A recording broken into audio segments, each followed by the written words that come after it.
911, what's your emergency? It's at the Civic Auditorium. He's on the stage. The bear is on top of him. Is he breathing?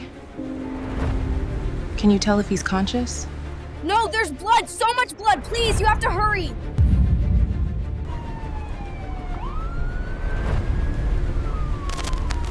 Under the blinding stage lights, Daniel Brooks, once the smiling, beloved centerpiece of family shows, lay pinned beneath the massive bulk of his star attraction, a Syrian brown bear named Bongo.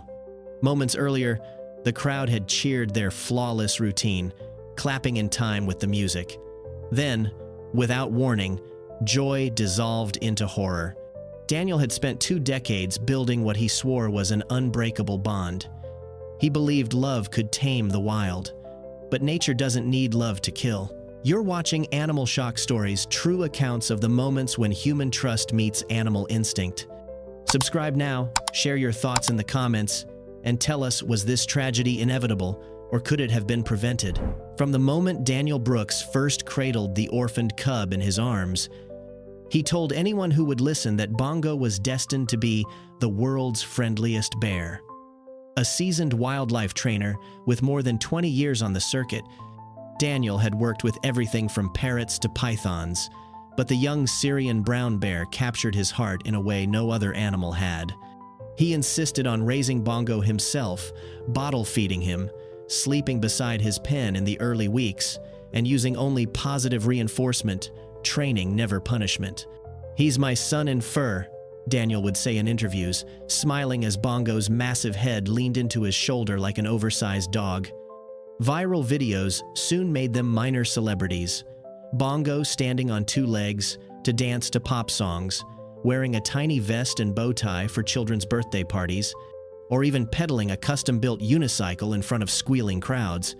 Parents booked them months in advance, convinced by Daniel's soft-spoken charm and the bear's seemingly gentle nature. But behind the curtain, not everyone was convinced.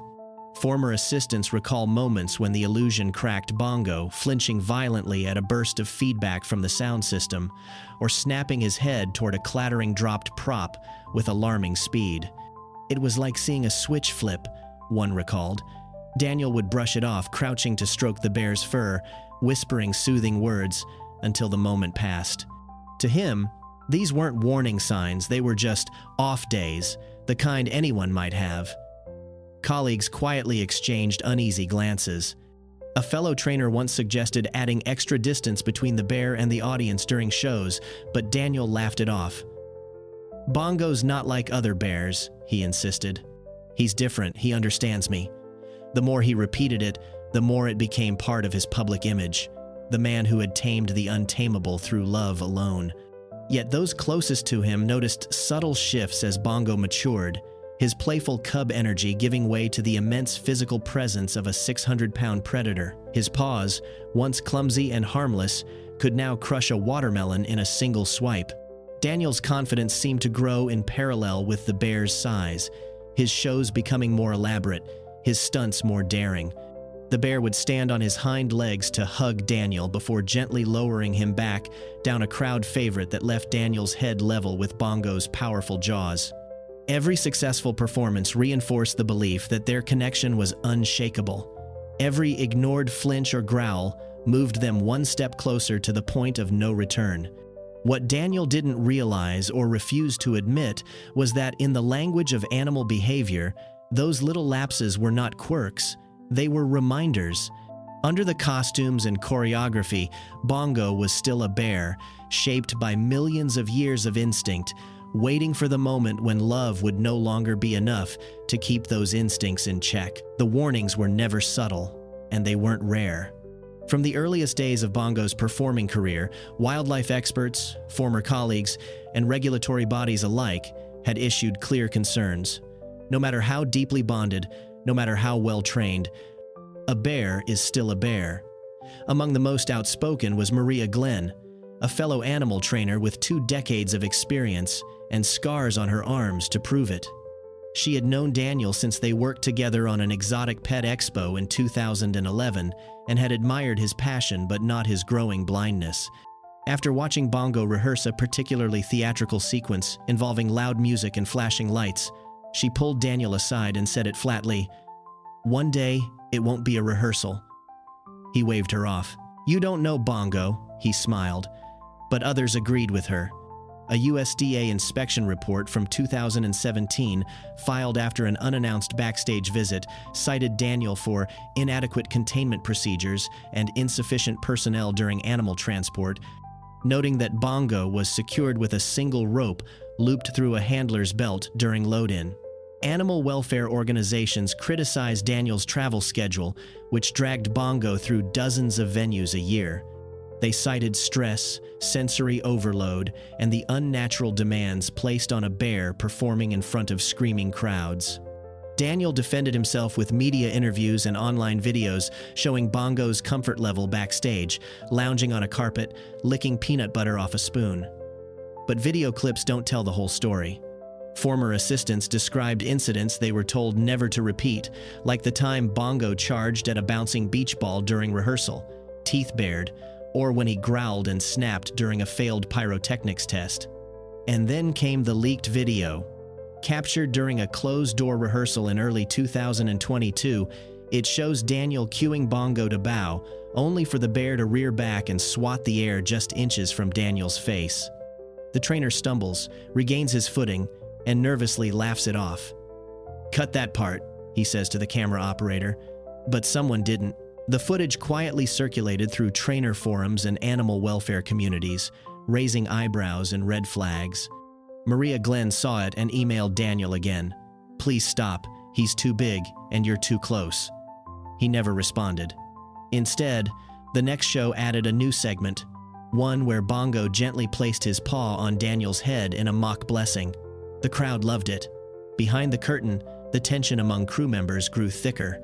One assistant quit just weeks before the final show, citing unsafe working conditions in a resignation note. Daniel ignored it. He had a script, a fan base, and a bear he trusted more than any human.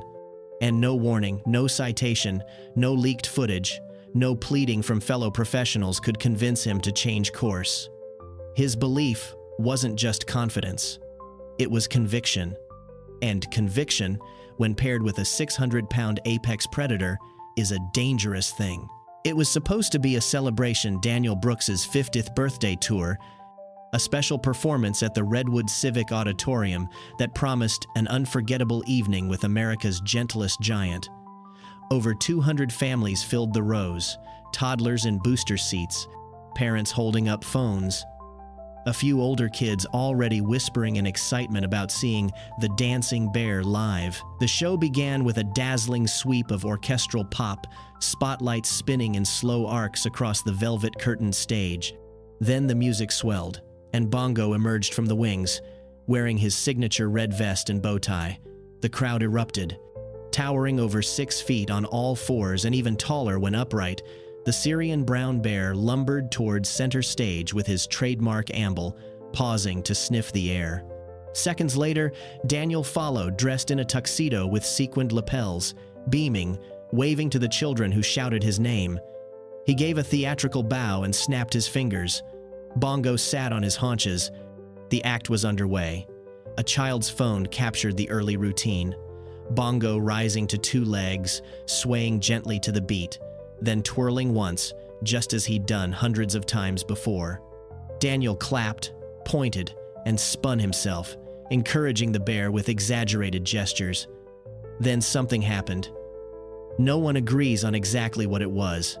Some say a speaker emitted a harsh, crackling pop that echoed too loudly. Others insist a strobe effect flickered at the wrong moment. What's certain is that Bongo froze mid-step, mid-move, his large frame locked in rigid stillness, his ears back, eyes suddenly glassy and wild. The music continued, oblivious. So did the crowd, who thought it was part of the act.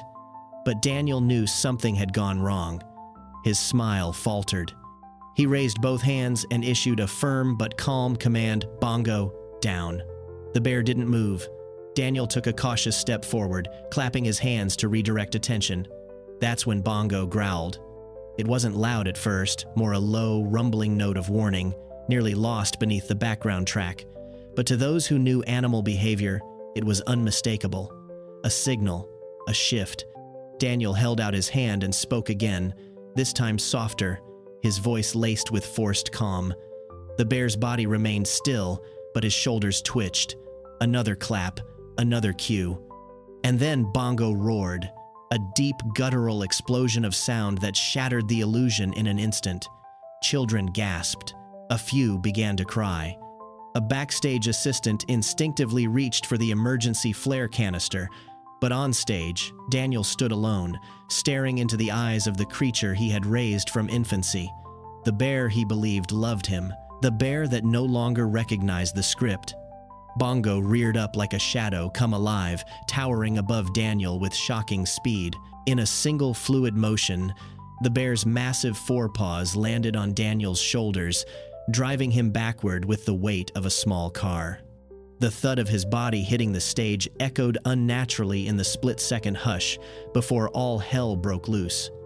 Gasps became screams. Children shrieked. One woman's phone slipped from her hands and clattered to the floor, still recording. Daniel tried to speak, his mouth moved, but no words came out before Bongo struck again, this time raking a claw across Daniel's torso, shredding the sequined tuxedo and the flesh beneath it. A geyser of blood erupted, staining the stage floor in dark streaks that caught the glare of the spotlight. Daniel twisted beneath the bear's weight, one hand raised as if to push Bongo away, the other flailing toward the back of the stage. He managed to shout a command, hoarse and cracking, "Off! Bongo! Off!" But the bear didn't respond. Instead, Bongo pressed down harder, his claws anchoring Daniel's arms as his jaws opened wide above his trainer's neck. The audience, frozen moments before, now surged with chaotic movement. Some parents rushed toward the exits, dragging sobbing children behind them. Others stood rooted in place, mouths agape, unable to comprehend what they were witnessing. Backstage, crew members scrambled. One grabbed a steel pole used for separating animals during transport and jabbed it between Bongo's shoulder blades. Nothing. Another launched a flare toward the far side of the stage in hopes of redirecting the bear's attention. The flare hissed and popped. Bongo didn't flinch. A handler appeared with a bucket of raw chicken, frantically shaking it and yelling, "Bongo! Bongo!" Still, the bear remained locked in place, his breathing heavy, his muzzle now soaked in red. Daniel's legs stopped moving. The struggle ebbed into stillness. His head rolled slightly to one side, eyes unfocused, mouth slack. Bongo remained atop him for 16 harrowing seconds, unmoving except for the slow rise and fall of his chest. It was only when another flare was lit and thrown onto the opposite end of the stage, followed by a blast from a high-pitched sonic whistle, that the bear finally stirred. He turned his massive head, blinked once, and slowly stepped off the lifeless body beneath him. As handlers in padded suits rushed forward to corral him, the stage became a surreal battlefield, confetti and blood, silence and panic, a birthday celebration transformed into a tragedy no one could have imagined.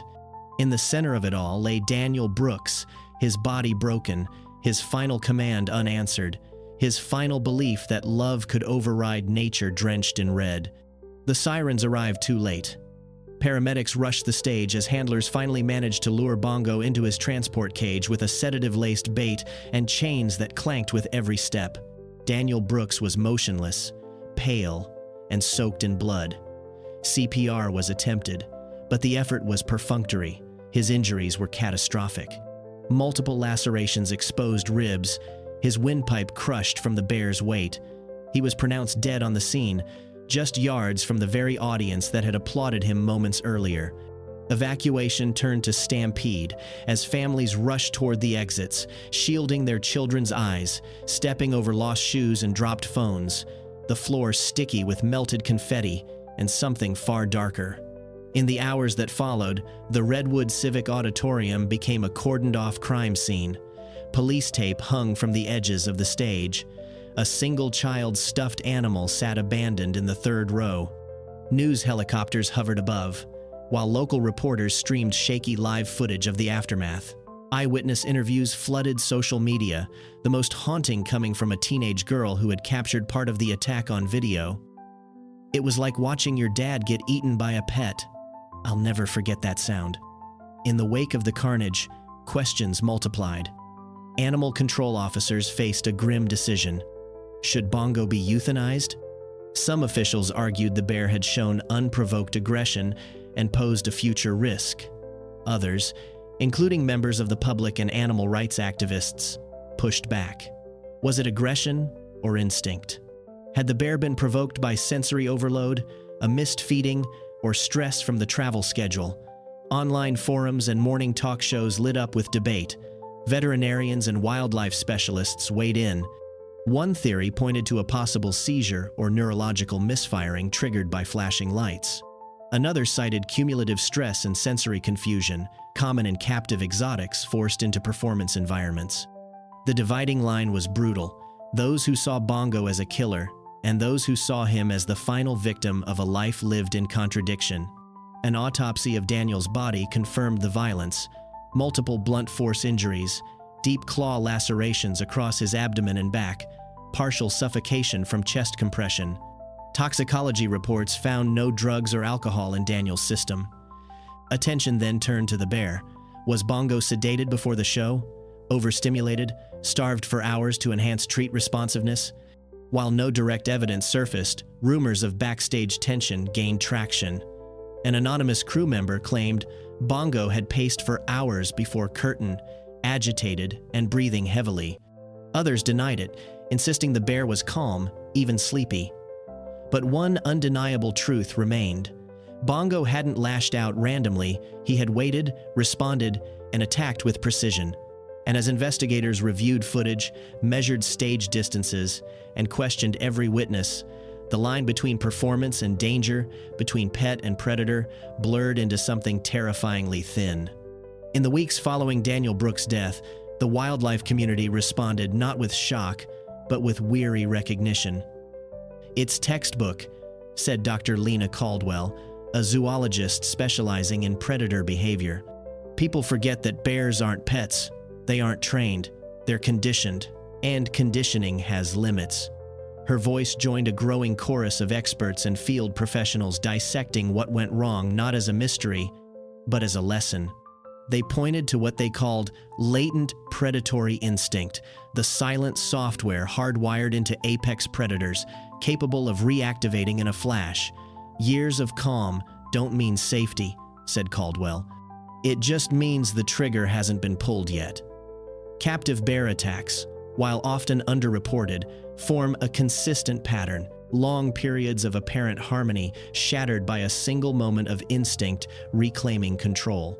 Daniel's case, tragic and highly public, became a rallying point in several post-mortem safety evaluations issued by regional animal performance boards.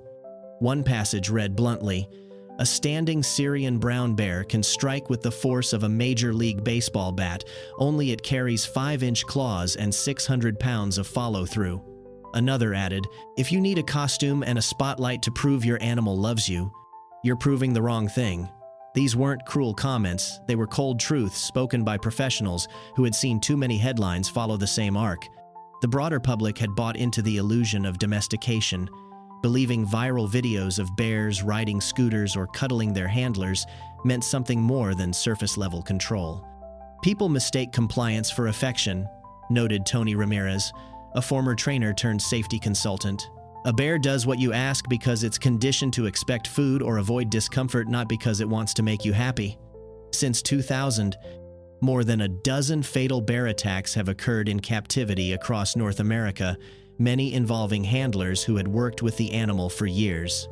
In one case, a bear mauled its owner during a birthday photo shoot.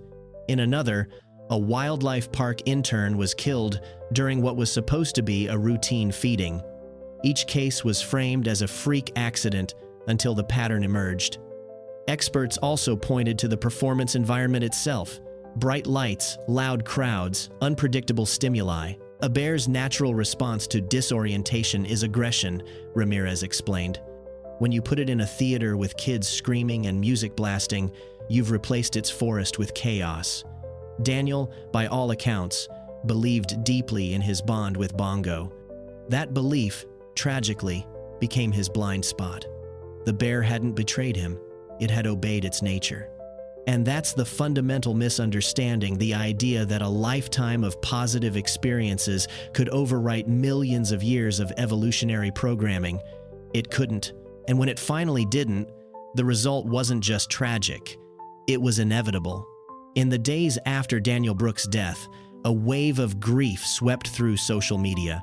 Thousands of fans posted tribute videos, sharing memories of childhood birthday parties, county fair performances, and the awe they once felt watching a man and a bear move in perfect harmony. One video montage, set to a slow piano track, showed Daniel cradling baby Bongo in his lap, the tiny cub pawing at his shirt collar, while Daniel laughed and kissed his head. But even as the praise poured in, so did the reckoning. Underneath a memorial post, a blunt comment went viral. "He treated a bear like a dance partner. That's not love, that's delusion." It wasn't said with cruelty, it was said with the finality of truth. Daniel was not a villain. He wasn't abusive, careless, or malicious. He was committed. He was idealistic.